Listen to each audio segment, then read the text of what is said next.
एक बार भगवत ऋषिक जी महाराज अपने गुरुदेव के चरणों में बैठ के निवेदन किया कि जैसी आपकी आज्ञा है ठीक अक्षरशः वैसे ही वैराग्य से रह रहे। बहुत वैरागी महापुरुष, फिर भी काम वेदना सता रहे, इसका क्या हो सकता है? खान पान की कोई व्यवस्था नहीं, माधुकरी वृत्ति से बहुत एकांत प्रिय, बहुत अद्भुत साधना, फिर भी गुरुदेव ये अंदर काम वेदना का करवा ले आओ। उस करवा में गांव में तो उसे अंडी कहते हैं, बड़ा पेड़ होता है, छोटी छोटी उसके ऐसे बीज होते हैं, उससे तेल निकलता है। तो वो बोले करवा ले आओ, ले आए। बोले देखो इसमें तेल तो नहीं है। बोले नहीं। पानी भरा, थोड़ी देर रखा तो तेल आ गया। बोले जानते हो इसमें तेल क्यों आ गया? क्योंकि इसमें तेल रखा गया था, फिर धोया, फिर डाला, फिर देखो फिर आ गया ना तेल। बोले अब देखना। और उस करवे को रसोई मनिया की गई थी तो ढेर सारी आग थी, उसी आग में रख दिया। 10-15 मिनट रखने के बाद फिर निकाला। बोले अब पानी रखो। पानी रखा, तेल नहीं आया। बोले समझ गए, अभी तुम्हारे तप में कमी है, और तप करो, भस्म हो जाएगा ये। जब तक इसके संस्कार हैं, कई जन्मों से भोग वासनाओं के खेल खेलते चले आ रहे हैं, तो संस्कार हैं, जहां संयोग बनेगा तहां वो प्रकट होने लगेगा, वो दिखाई देने लगेगा। भस्म करो इसको तप के द्वारा। जैसे आग में रख दिया गया तो संस्कार भी तेल के भस्म हो गए, वो पानी में अब दोबारा फिर नहीं आए। ऐसे ही तप के द्वारा, भजन के द्वारा वासना को भस्म कर दिया जाता है, तब उपासना परिपक्व होती है। तो माधुर्य भाव, ये जो प्रेम लक्षणा भक्ति है, इसमें सबसे बड़ी सावधानी, चढ़ के मैन तुरंग पे चलिबो पावक माए, इसमें अत्यंत वैराग्य की आवश्यकता है।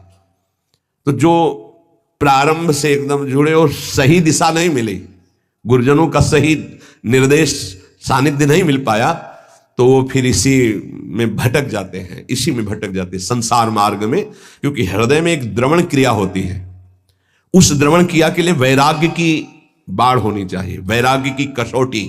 अगर वैराग्य की बाढ़ नहीं है तो द्रवण क्रिया फैल जाएगी। पहले राग रहित होकर फिर अनुराग में जाया जाता है। तो कह रहे माधुर्य उपासक को चाहिए आरंभ में किसी महापुरुष के निर्देश के अनुसार साधना में पहले लगे। क्या प्रिया प्रीतम का प्रेम रस है, क्या उनका नित्य विलास है, बिल्कुल मतलब नहीं। समझ रहे? जो मंत्र दिया, जो उपासना दी, जो पाठ दी, जो दिनचर्या बताई, बस उस पे चलना है। वहां विचार की क्षमता नहीं आपकी। धीरे धीरे धीरे धीरे राग रहित होकर पहुंच जाएंगे आप। अब कैसे समझेंगे आप, कैसे अंदर प्रवेश हो? इसीलिए कहा है प्रथम सुने भागवत भक्त मुख भगवत बानी। क्यों? इतने बड़े महापुरुष भगवत ऋषिक जी ने सीधे क्यों नहीं कह दिया श्री सुख मुख जू बचन सुनावो तब श्री हरिवंश सुनाम कहावो मन सुमिरन मिश्रे में? क्यों भाई ऐसा क्यों कह दिया? ये जो बात नहीं समझते हैं ना, वो हमारे ऐसे किसी की बात नहीं सुनना, आचार्य वाणी की बात मानो। भीर मिटय भट जमन की भय भंजन हरि सोय, भय भंजन हरि सोय भरम भूले भटकत कद भगवत भक्ति विचार वेद भागवत प्रीति रति भक्त चरण धरि भाव तरत भव सिंधु अगाधा। सेवक जी महाराज, सी सेवक वाणी जू अति अगाध मत गूढ़, बिरलो कोई समझई हित मार्ग आरूढ़, हित मार्ग आरूढ़ भाव भागवत मिले सब चार, वेद सुस्मृत जो चार अवगाय ले, जब तब पावे सेवक हृदय जो हित मार्ग उपदेशी है। क्यों कहा? क्योंकि गीता और भागवत की कसौटी पर, वैराग्य और ज्ञान की कसौटी पर जब हृदय कस गया तो माधुर्य रस परोस दिया गया। वो समझ, अभी तो जीवत तो है, देहाभिमान, मैं पुरुष मैं स्त्री, कैसे इस रस का? इसलिए गुरुदेव की आज्ञा पे चलो, रस की बात को मत देखो कि हमारा तो सहचरी भाव आता ही नहीं, ऐसे आ जाएगा। तुमको इससे मतलब नहीं कि सहचरी भाव क्या है, प्रिया प्रीतम का नित्य विहार क्या, तुम्हें साधना से मतलब है। तुम पुरुष समझ रहे हो? हाँ चलो लगो, पहले ककहरा पढ़ो, मात्राएं पढ़ो, पहले उन शब्दावली पढ़ना सीखो, फिर पीएचडी की बात समझ में आएगी। ये वासुदेवा स्वरमित से पढ़ाई शुरू होती है, ये कोई छोटी मोटी नहीं है। वृंदावन नित्य विहार रस है ये। यहां बड़े बड़े ब्रह्म ऋषि भी जहां हार गए, वो ये रस है वृंदावन का प्रेम रस। हार गए कृष्णात् परम किमपि तत्व, हम न जाने, अभी तो पहुंचे ही नहीं किशोरी जी तक। श्रीमद सूदन सरस्वती जी कहते हैं जो ब्रह्म चिंतन में स्वराज्य स्वरूप स्थान में विराजमान आत्मबोध संपन्न महापुरुष, उनको जब रूप माधुरी ने आकर्षित किया श्री कृष्ण चंद्र की, तो कहते हैं कृष्णात् परम किमपि तत्त्वम् हम न जाने। और उनको क्या पता कि ये सौंदर्य माधुर्य समुद्र सी लालू वेणु करान्य पतिता स्खलितम शिखंडम भ्रष्टम च पीत वसनम ब्रजराज सुनो यस्याः कटाक्ष सर्पात, यस्याः कटाक्ष सर्पात विमूर्छित। कैसे पता चलेगा? अब सीधे नित्य विहार रस की बात, इसीलिए गुरुजनों ने सिद्धांत बनाया, प्रथम सुने भागवत भक्त मुख भगवत वाणी। गीता और भागवत की कसौटी पर उपासक का हृदय कसा होना चाहिए? आसपास पात्र मेड़ मजबूत है, रस डाला सीधे उसमें सुरक्षित है, नहीं तो द्रवित हृदय और फिसल गया तो ये फिर संसार में चला। तो उपासक महामाधुर्य रस की उपासना वाला पहले गुरुदेव प्रदत्त साधना में प्रीति करे। अब नित्य विहार का मतलब क्या? पहले तुम राधा राधा रटो और एक भी मिनट नाम ना छूटे, पहले से चलो। पहले अपनी इंद्रियों को ठीक करो, पहले अपने आचरणों को ठीक करो, पहले आप जैसा आज्ञा हो रहा वैसा चलो, फिर आगे का रस अपने आप आ जाएगा। समझाने की थोड़ी जरूरत पड़ेगी। और तुम्हारी समझ क्या, संभाव्योपि विरंचि नारद सी, और तुम समझना चाहोगे, समझ जाओगे। जो मंत्र मिला है, जो उपासना मिली, उसमें रति करने से उपासना के दो परिणाम होते हैं।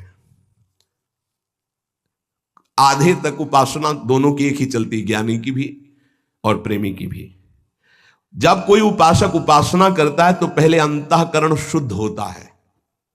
यहां तक सबकी उपासना एक ही चलती है, अंतःकरण शुद्धि। अंतःकरण शुद्ध का मतलब मन में कोई भी सांसारिक संकल्प नहीं रह गया। बुद्धि का निश्चय जो ये था कि इंद्रियों के सहित मन जब भोगों का संयोग करेगा तो हम सुखी हो जाएंगे, खत्म हो गया। बुद्धि का निश्चय है एकमात्र प्रियालाल में ही सुख है। मन संकल्प विकल्प छोड़ दिया संसार के, चित्त की वृत्ति भगवदाकार हो रही है, अहम दासत्व में बदल गया। यह है शुद्ध अंतःकरण भक्त का। और ज्ञानी, उसका शुद्ध अंतःकरण जहां हुआ था उसे अनुभव हुआ, मैं स्थूल नहीं, सूक्ष्म नहीं, कारण नहीं, आत्मस्वरूप। और अपने आप उसका राग तीनों शरीरों से खत्म, क्योंकि शुद्ध हो गया ना, तो दिखाई दे रहा, और अपने आप में स्थित। अब वो दृष्टा मात्र है, गुणानुगुण वर्तनते। यहां तक एक चलता है भक्त और ज्ञानी। अंतःकरण शुद्ध होने वो निकल गया दासत्व की तरफ और वो निकल गया स्वरूप में स्थित होने की तरफ। आत्मनिवेदन करने वाला उपासक मोक्ष पदवी की भी इच्छा नहीं रखता, फिर अन्य इच्छाओं की तो बात जाने दो। आत्मनिवेदन आराध्य देव को, ये नवी भक्ति है।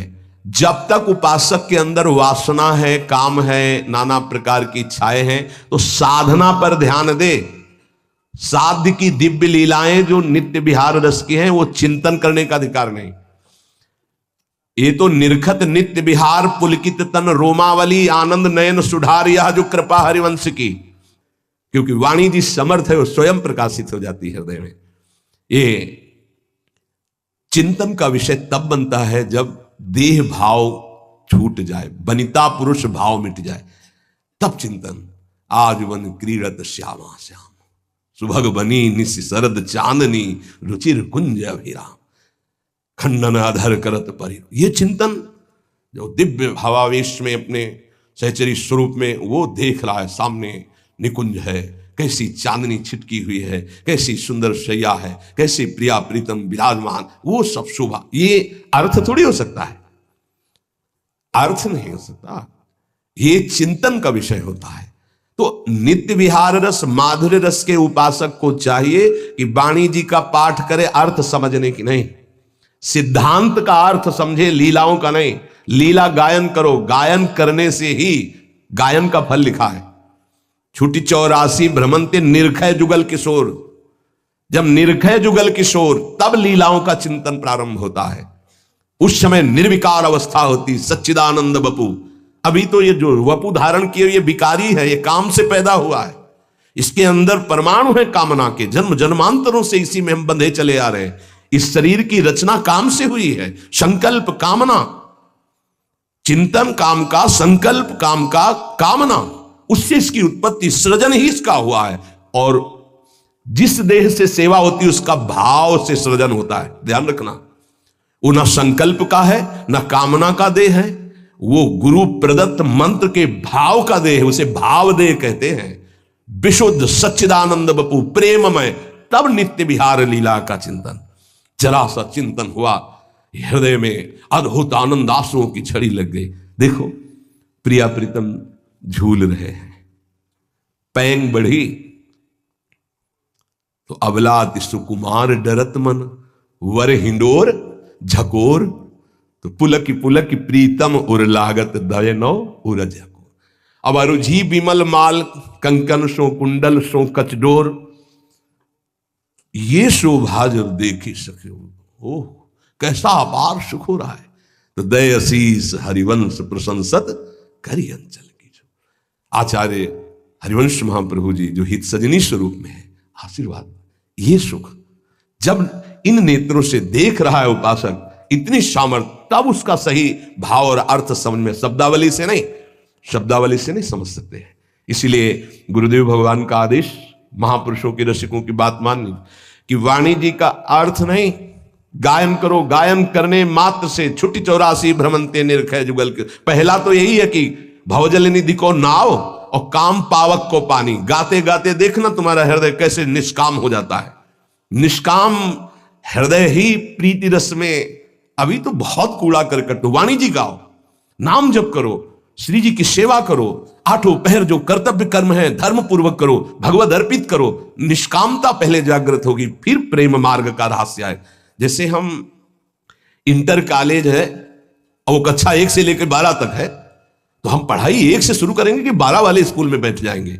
ऐसे ही ये जो नित्य विहार रस है, ये साधारण से लेकर असाधारण स्थिति तक पहुंचाने के लिए है। तभी कहा है श्री सुखमुख जो वचन सुनाओ। सेवक जी कह रहे श्रीमद् भागवत और भगवत गीता जी इस साधक की कसौटी है साधना की।